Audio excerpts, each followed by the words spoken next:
ನಮಸ್ಕಾರ, ಎಲ್ಲರಿಗೂ ಕನ್ನಡತಿ ಅಡುಗೆ ಚಾನಲ್ಗೆ ಸ್ವಾಗತ. ಎಷ್ಟೋ ಹೊಸ ಸಾಂಬಾರು ರೆಸಿಪಿಗಳನ್ನ ನೀವು ಟ್ರೈ ಮಾಡಿರ್ತೀರಿ. ನಾನಿವತ್ತು ಬೇಳೆ ಕುದಿಸೋದು ಬೇಡ, ಬೇಳೆ ನೆನೆಸೋದು ಬೇಡ, ತುಂಬ ಈಸಿಯಾಗಿ ಟೇಸ್ಟಿಯಾಗಿ ಹೊಸ ಥರದ ಒಂದು ಸಾಂಬಾರನ್ನು ಮಾಡಿ ತೋರಿಸ್ತಾ ಇದ್ದೀನಿ ರೀ. ಇದನ್ನು ನೀವು ಒಮ್ಮೆ ಮಾಡ್ಕೊಂಡು ತಿಂದ್ರೆ ಅಂದರೆ ಖಂಡಿತ ಪದೇ ಪದೇ ಮಾಡ್ಕೊಂಡು ತಿಂತೀರಿ. ಇವತ್ತು ನಾನು ಯೂಸ್ ಮಾಡೋ ಇಂಗ್ರೀಡಿಯೆಂಟ್ಸ್ ಅಂತೂ ಆಲ್ರೆಡಿ ನಿಮ್ಮ ಕಿಚನ್ದಾಗಿದ್ದೇ ಇರ್ತವೆ. ನನ್ನ ರೀತಿಯಲ್ಲೊಮ್ಮೆ ಇದನ್ನು ಖಂಡಿತನೂ ಟ್ರೈ ಮಾಡಿ ನೋಡಿರಿ. ಈ ಒಂದು ಮಿಕ್ಸರ್ ಜಾರಿಗೆ ನಾನು 2 ಟೊಮ್ಯಾಟೋನ ತೊಗೊಂಡಿದ್ದೀನಿ. ದೊಡ್ಡ ಸೈಜದ್ದು 2 ಟೊಮ್ಯಾಟೋನ ಕಟ್ ಮಾಡಿ ಹಾಕ್ತಾಯಿದ್ದೀನಿ. ಇದಕ್ಕೆ ನಾನು ಒಂದು ನಿಂಬೆ ಗಾತ್ರದಷ್ಟು ಹುಣಸೆ ಹಣ್ಣು ತೊಗೊಂಡು ಅದನ್ನು ನೆನೆಸಿ ಅದರ ರಸವನ್ನು ಹಾಕ್ತಾಯಿದ್ದೀನಿ. ಈಗ ಇದನ್ನು ಫೈನ್ ಪೇಸ್ಟ್ ಆಗೋ ಥರ ಅಂದರೆ ನುಣ್ಣಗೆ ರುಬ್ಕೋತೀನಿ ರೀ. ಈಗ ನೋಡಿ, ಟೊಮ್ಯಾಟೊ ಮತ್ತು ಹುಣಸೆ ರಸವನ್ನು ನುಣ್ಣಗೆ ರುಬ್ಕೊಂಡಿದ್ದೀನಿ ರೀ. ಇದನ್ನೊಂದು ಸ್ವಲ್ಪ ಹೊತ್ತು ಸೈಡಿಗೆ ಇಡ್ತೀನಿ. ಇದನ್ನು ನಾನು ಆಮೇಲೆ ಯೂಸ್ ಮಾಡ್ತೀನಿ ರೀ. ಈಗ ಒಂದು ಬಟ್ಲಿಗೆ ನಾನು 1 ಸ್ಪೂನ್ ಆಗೋಷ್ಟು ಕಡಲೆ ಹಿಟ್ಟು ಅಥವಾ ಕಡಲೆಬೇಳೆ ಹಿಟ್ಟನ್ನು ತೊಗೊಂಡಿದ್ದೀನಿ ರೀ. ನೀವು ಇದ್ರ ಬದಲಿ ಪುಟಾಣಿ ಹಿಟ್ಟನ್ನಾದರೂ ತೊಗೋಬೋದು ಅಥವಾ ಜೋಳದ ಹಿಟ್ಟನ್ನಾದ್ರೂ ತೊಗೋಬೋದು. ಈಗ ಇದಕ್ಕೆ ನೀರು ಹಾಕ್ತೀನಿ ರೀ.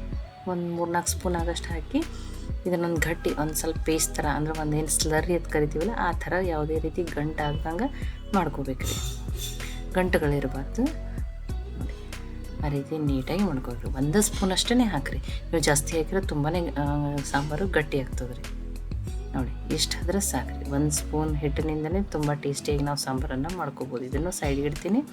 ಈಗ ಒಂದು ಕಡಾಯಿಗೆ 2 ಸ್ಪೂನ್ ಆಗೋಷ್ಟು ಎಣ್ಣೆನ ಹಾಕ್ತಾಯಿದ್ದೀನಿ ರೀ. ಎಣ್ಣೆ ಕಾಯ್ಲಿ ರೀ.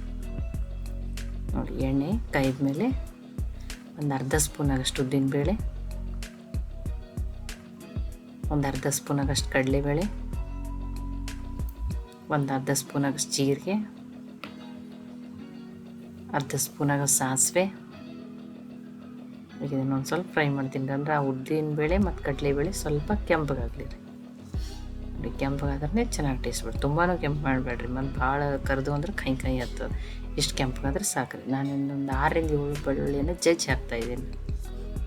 ಈ ರೀತಿ ಹಾಕಿದ್ರೆ ಫ್ಲೇವರ್ ಚೆನ್ನಾಗಿ ಬರ್ತದೆ ರೀ. 1 ಒಣಮೆಣಸಿನ್ಕಾಯಿ, 2 ಹಸಿ ಮೆಣಸಿನ್ಕಾಯಿನ ಕಟ್ ಮಾಡಿ ಹಾಕ್ತಾಯಿದ್ದೀನಿ. ಸ್ವಲ್ಪ ಕರಿಬೇವು ಸೊಪ್ಪು, ಇದನ್ನು ಬೇಯಿಸ್ತೀನಿ. ಇನ್ನೊಂದು ಸ್ವಲ್ಪ ಹಿಂಗನ್ನು ಹಾಕ್ತೀನಿ ರೀ. ಹಿಂಗೂ ಟೇಸ್ಟ್ ಫ್ಲೇವರು ಚೆನ್ನಾಗಿ ಕೊಡ್ತದೆ. ಗ್ಯಾಸನ್ನು ಮೀಡಿಯಮ್ ಫ್ಲೇಮ್ದಲ್ಲೇ ಇಟ್ಟಿನಿ ರೀ ನಾನು. ನೋಡಿ, ಇದು 1 ಈರುಳ್ಳಿಯನ್ನು ಉದುದಾಗಿ ತೆಳುವಾಗಿ ಕಟ್ ಮಾಡಿ ಹಾಕ್ತಾಯಿದ್ದೀನಿ. ಇದನ್ನು ಹೈ ಫ್ಲೇಮಲ್ಲಿ ಇಟ್ಟು ಬೇಯಿಸ್ತೀನಿ ರೀ. ಅಂದರೆ ಈರುಳ್ಳಿ ಸ್ವಲ್ಪ ಸಾಫ್ಟ್ ಆದರೆ ಸಾಕ್ರಿ. ಇದಕ್ಕೆ ನಾನು ಇನ್ನೊಂದು ಟೊಮ್ಯಾಟೋನ ಈ ಥರ ಕಟ್ ಮಾಡಿ ಹಾಕ್ತಾಯಿದ್ದೀನಿ. ರುಬ್ಬಿ ಹಾಕಿನ್ರಿ. ಈ ಥರ ಕಟ್ ಮಾಡಿ ಹಾಕೋದ್ರಿಂದ ಟೇಸ್ಟ್ ಬರ್ತದೆ. ತುಂಬ ಬೇಯಿಸ್ಕೊಬಾರ್ದು. ನಾನು ಹೈ ಫ್ಲೇಮಲ್ಲಿ ಇಟ್ಟನೆ 1 ನಿಮಿಷ ಆಗೋಷ್ಟು ಬೇಯಿಸ್ಕೊಂಡಿದ್ದೀನಿ ರೀ. ಬೇಯಿಸ್ಕೊಂಡು ಇದಕ್ಕೊಂದು ಸ್ವಲ್ಪ ಮಸಾಲೆಗಾಗಿ 1 ಚಿಟಿಕೆ ಅರಿಶಿನ, ಒಂದು ಅರ್ಧ ಸ್ಪೂನ್ ಆಗೋಷ್ಟು ರೆಡ್ ಚಿಲ್ಲಿ ಪೌಡ್ರು, ಖಾರ ನೋಡ್ಕೊಂಡು ಹಾಕೋರಿ. ರುಚಿಗೆ ತಕ್ಕಷ್ಟು ಉಪ್ಪು, ಒಂದು ಅರ್ಧ ಸ್ಪೂನ್ ಆಗೋಷ್ಟು ಗರಂ ಮಸಾಲ ಹಾಕ್ತಾಯಿದ್ದೀನಿ. ನೀವೆಲ್ಲಿ ಸಾಂಬಾರು ಪೌಡ್ರನ್ನಾದರೂ ಹಾಕೋಬೋದು ಅಥವಾ ರಸಮ್ ಪೌಡ್ರ್ ಯಾವುದನ್ನಾದ್ರೂ ಹಾಕೋಬೋದು. ಲೋ ಫ್ಲೇಮಲ್ಲಿ ಇಟ್ಟನೆ ಬೇಯಿಸ್ತೀನಿ ರೀ, ಇಲ್ಲಾಂದ್ರೆ ಮಸಾಲೆ ಸೀರು ಹೋಗ್ತವೆ ರೀ. ನೋಡಿ, ಈಗಿದು ಬೇಯ್ದ ಮೇಲೆ ಟೊಮ್ಯಾಟೊ ರುಬ್ಕೊಂಡಿರೋದನ್ನು ಹಾಕ್ತಾಯಿದ್ದೀನಿ. ಮತ್ತು ಕಡಲೆ ಹಿಟ್ಟು ನೀರನ್ನು ಏನು ಕಲಸಿನಲ್ರಿ ಅದನ್ನ ಹಾಕ್ತಾಯಿದ್ದೀನಿ. ಈಗ ಅದನ್ನು ಮಿಕ್ಸ್ ಮಾಡೋರಿ. ಮಸಾಲೆ, ಎಣ್ಣೆ, ಈರುಳ್ಳಿ ಎಲ್ಲ ಚೆನ್ನಾಗಿ ಮಿಕ್ಸ್ ಆಗಲಿ ರೀ ಆ ಟೊಮ್ಯಾಟೊ ಇದ್ರ ಜೊತೆ. ಈಗ ನೀರನ್ನು ಹಾಕ್ತಾಯಿದ್ದೀನಿ. ನಿಮಗೆ ಸಾಂಬಾರು ಎಷ್ಟು ತೆಳು ಬೇಕು ಗಟ್ಟಿ ಬೇಕು ನೀವು ನೋಡಿ ಮಾಡ್ಕೊರಿ. ನಾನು ತುಂಬ ತೆಳುನೂ ಮಾಡಲ್ಲ, ತುಂಬ ಗಟ್ಟಿನೂ ಮಾಡಲ್ಲ. ಕೆಲವ್ರಿಗೆ ಗಟ್ಟಿ ಸಾಂಬಾರು ಇಷ್ಟ ಆಗುತ್ತೆ, ಕೆಲವ್ರಿಗೆ ತೆಳು ಸಾಂಬಾರು ಇಷ್ಟ ಆಗ್ತೈತಿ. ನಿಮಗೆಲ್ಲ ಹುಳಿ ಹಾಕಿನ ಅಂತೇಳಿ ಸ್ವಲ್ಪ ಬೆಲ್ಲ. ಇದನ್ನು ಹೈ ಫ್ಲೇಮಲ್ಲಿ ಇಟ್ಟೇ ಒಂದು 2-3 ನಿಮಿಷ ಕುದಿಸ್ಕೊಂಡಿನಿ ರೀ. ಈಗ ಚೆನ್ನಾಗಿ ಸಾಂಬಾರು ಕುದ್ದದ್ರಿ. ಫ್ಲೇವರು ಚೆನ್ನಾಗಿ ಬಿಟ್ಟಿರ್ತದೆ ರೀ. ನಾನು ಗ್ಯಾಸನ್ನು ಆಫ್ ಮಾಡ್ತೀನಿ ರೀ. ನೋಡಿ, ನಾನು ನಿಮ್ಗೆ ತೋರಿಸ್ತೀನಿ. ನಾನು ತುಂಬ ತೆಳುವೂ ಮಾಡಿಲ್ಲ, ತುಂಬ ಗಟ್ಟಿನೂ ಬೇಕು.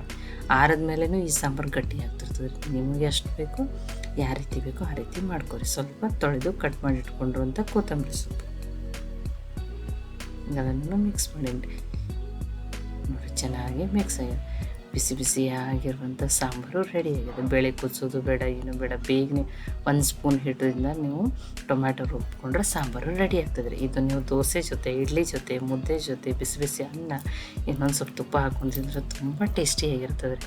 ಈ ಸಾಂಬಾರು ನಿಮಗೆ ಇಷ್ಟ ಆಗಿತ್ತು, ಈ ಸಾಂಬಾರು ರೆಸಿಪಿ ನಿಮ್ಗೆ ಇಷ್ಟ ಆಗಿತ್ತು ಅಂದರೆ ಲೈಕ್ ಮಾಡಿ, ಶೇರ್ ಮಾಡಿ, ಕಮೆಂಟ್ ಮಾಡಿರಿ. ಖಂಡಿತ ಟ್ರೈ ಮಾಡಿರಿ. ಮತ್ತೆ ಒಳ್ಳೆ ರೆಸಿಪಿ ಜೊತೆ ಸಿಗೋಣ. ಎಲ್ಲರಿಗೂ ಧನ್ಯವಾದಗಳು. ಕನ್ನಡತಿ ಅಡುಗೆ ಚಾನಲನ್ನು ಸಬ್ಸ್ಕ್ರೈಬ್ ಮಾಡಿ, ಬೆಲ್ ಐಕಾನ್ ಪ್ರೆಸ್ ಮಾಡುವುದನ್ನು ಮರಿಬೇಡ್ರಿ.